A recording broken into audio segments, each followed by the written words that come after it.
Bonjour tout le monde. Le maillot de Fluminense, enfin l'un des maillots de Fluminense. Le Brésil, c'est là-bas que ça se passe. Brésil, campeón 70, hein, plus belle équipe du monde, ça, messieurs. On parle du Barça, du truc, machin. Enfin bon, un quatuor. Tostão, Pelé, Jairzinho à droite, Rivellino côté gauche, derrière Gerson avec son pied gauche pour alimenter tout ça. Laissez tomber, laissez tomber.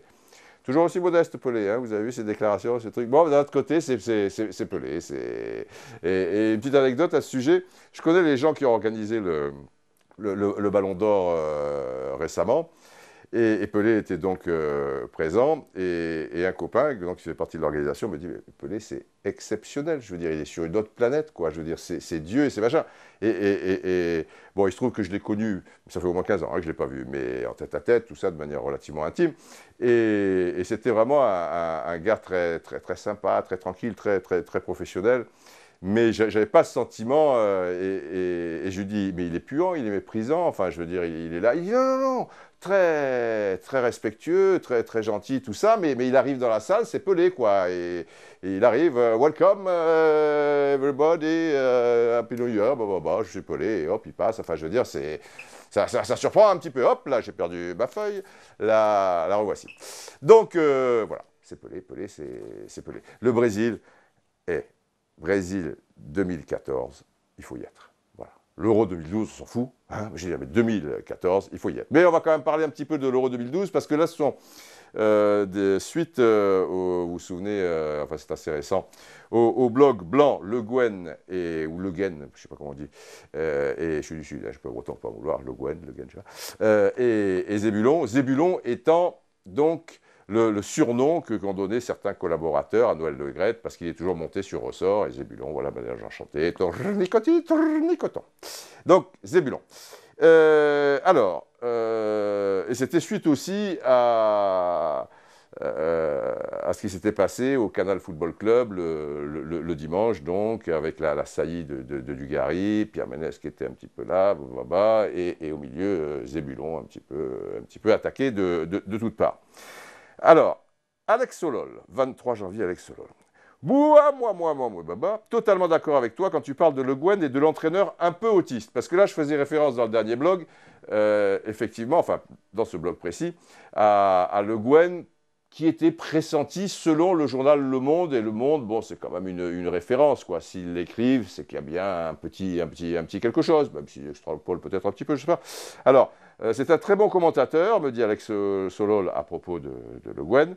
Mais sélectionneur, j'ose même pas imaginer aucune poigne, aucun charisme. Bon, bah ouais, c'est vrai que quand je disais un petit peu autiste, c'est pas très gentil, mais effectivement, c'est pas très fun. Vous imaginez une conférence de presse avec j'allais dire Jean-Marie Le Guen, ça existe, ça, Jean-Marie Le Guen, hein, c'est de la politique, machin, mais avec Paul Le Guen, il faut discrètement lui mettre 3 guéronzans dans le verre, quoi, pour qu'à un moment, voilà. Bon, après, c'est quelqu'un de posé, c'est quelqu'un de très...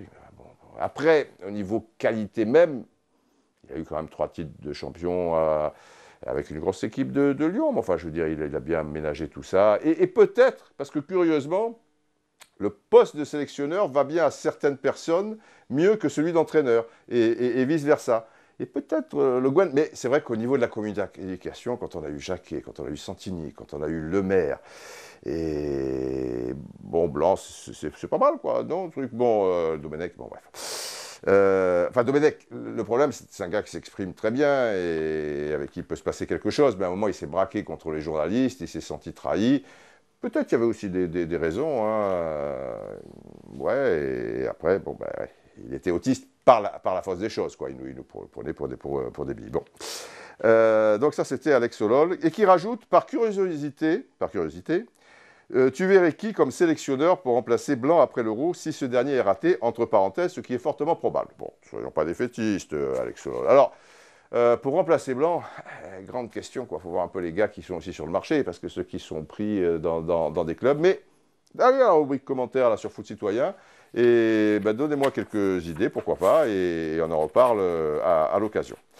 Alors, Abdominou, alors lui il me dit Domenech, le retour pour l'interrogation. Non, faut pas déconner, non, là je pense que Domenech pour l'équipe de France, il faudra attendre plusieurs générations de Domenech pour retrouver un Domenech à la tête de l'équipe de France. Le truc a marqué quand même les esprits. Fischer me dit, pourquoi pas faire appel à un glorieux ancien? Houillet, Santini, Lemaire. Je ne crois pas non plus, Fischer, franchement. Et quand tu dis glorieux ancien, tu me dirais, je ne sais pas. Mais bon, Houillet, Santini, Lemaire, bon, enfin, ils ont connu des. Enfin, Houillet, l'équipe de France, c'est pas. Bon, bref. Nous allons à Cheva 28. Super intéressant, Didier, j'adore. Par contre, ton décor de vaisseau spatial, il est où? Parce que c'était cool et mieux que le fond vert. Alors, il y a un drame avec le vaisseau spatial. On ne verra plus le vaisseau spatial parce que c'était trop compliqué, parce que je perdais mon nez quand je me tournais. Enfin, il y a des trucs qui m'échappent. Donc, c'est dommage. Moi, j'étais bien là dans la galaxie, tout ça et tout. Mais on va faire autre chose. Le fond vert, rassure-toi, c'est une affaire de quelques jours. Tu vas encore te le taper 2-3 fois, mais après, à mon avis, ça ira. Alors, High Flyer. Je suis souvent d'accord avec toi, Didier, mais dans cette chronique, ta position est un peu trop pro-direction de la fédération. Ok, Ménès et surtout Dugarry auraient gagné à être plus subtils, mais il faut aussi reconnaître que l'agacement du Dugarry fait écho à celui d'une grande partie du public, désabusé d'avoir vu qu'après le fiasco de Domenech et Naichna, la direction de la Fédé est restée quasiment la même en dépit de ses lourdes responsabilités dans un des épisodes les moins glorieux de l'équipe de France. Je suis entièrement d'accord avec toi, Heifler. Je ne discute pas là-dessus. Je dis que Dugarry, c'était le manque de compréhension et puis surtout de repartir encore, repartir. Et bon, le président Le Gret ne pouvait pas s'exprimer. Mais au-delà de ça, là où j'insistais, c'était plus sur le fait que ce n'était pas le sujet. Après, j'en ai parlé, moi, à l'époque, tu ressors des blogs, je ne sais pas si tu le voyais à l'époque, mais la succession à la Fédé, mais de toute manière, à la Fédé, il y avait quoi? Il y avait Fernand Duchossois, qui était le bras droit d'Escalette, quoi, tu vois, tu t'imagines, Fernand Duchossois et trucs, et Le Gret. Bon, donc, quelque part, tu vois, il n'y avait pas 36 possibilités. C'est peut-être le mode de fonctionnement pour l'élection de la Fédé qui serait à revoir. Mais encore une fois, là, ce n'est pas le souci. Le souci, c'est que Le Gret était invité et on voulait savoir sa position, même si on savait qu'il avait été clair quelques jours auparavant, s'il allait reconduire Blanc ou pas, mais pourquoi il ne le reconduirait pas, ou des choses comme ça, des choses qui étaient, si tu veux, en relation avec l'équipe de France, quoi, avec l'actualité. Tu vois, bon, voilà, c'était par rapport à ça. Et le souci, peut-être, c'était un souci d'équilibre, parce que comme on sait que Dugarry et Ménès sont des amis très proches, très proches, très intimes de Laurent Blanc, et vu comme ils attaquaient, à un moment, ça pouvait perdre aussi de son crédit. Alors bon, déjà Dugarry, il n'était pas dans le sujet, mais pour Pierre Ménès, ça pouvait perdre un petit peu de son crédit, dans la mesure où il n'y avait pas un contrepoids non plus. Et effectivement, tu emploies le mot subtil, peut-être il y avait d'autres manières comme ça d'arriver à ses fins, mais il aurait peut-être fallu un troisième homme plus neutre, quoi. Je veux dire, je ne dis pas pour autant que Dugarry et Ménès étaient dirigés, étaient en service commandé, mais quand tu es au fait des choses, tu peux te poser la question. Et comme je disais dans le blog, de se poser la question, déjà, c'est pas bon. Voilà. Et nous continuons avec... intéressant. Ostfrod. Au-delà du match Dugarry et Le Gret, la question que je me pose est, c'est quoi un bon euro? Et il va falloir le dire avant le début de la compète. Et alors là, c'est très intéressant parce qu'effectivement, c'est quoi un bon euro?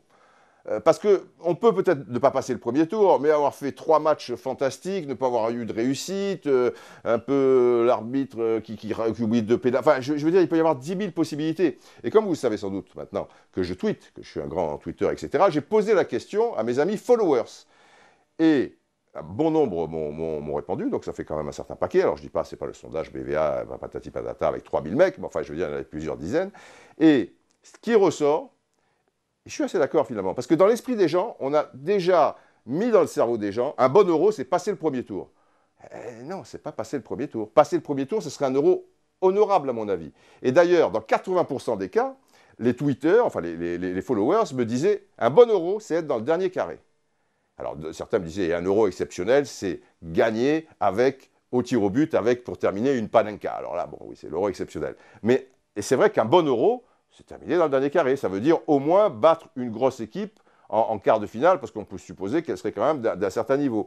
Passer le premier tour, ça serait honorable, je dois dire que j'adhère à tout ça, et rester en rade, sauf s'il y a vraiment un concours de circonstances inouï, ben, ça serait pas bon. Voilà, il y a bon, honorable et bon. Il reste combien de temps là? On est à combien? 10 minutes, on est. Ah ben 10 minutes, ah ben, il faut couper. Voilà, j'ai coupé. Je voulais vous parler de mon bulldog anglais, cher à Thierry Dujon, mais ça sera une autre fois. C'est là que ça se passe. Elle floue, elle floue.